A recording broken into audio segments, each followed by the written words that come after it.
Hello and welcome back. Now in this video, we're going to be discussing using your PLR to create email and autoresponder content.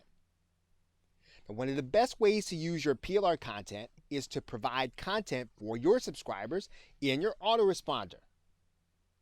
Internet marketers typically send emails out to their subscribers on a daily basis.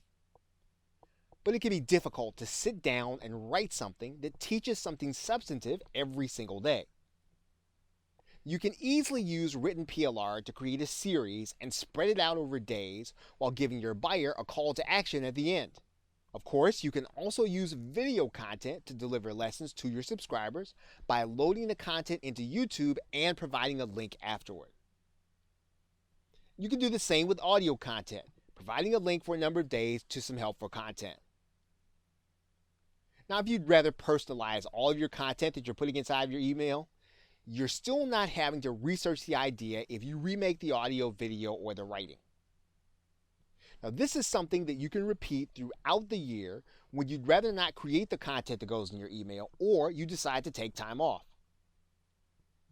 Now, the idea with autoresponder content is to keep your subscribers engaged until they're moved to become buyers. Of course, you'll always need to find that balance between evergreen content and the things that people new to your list won't grow bored with.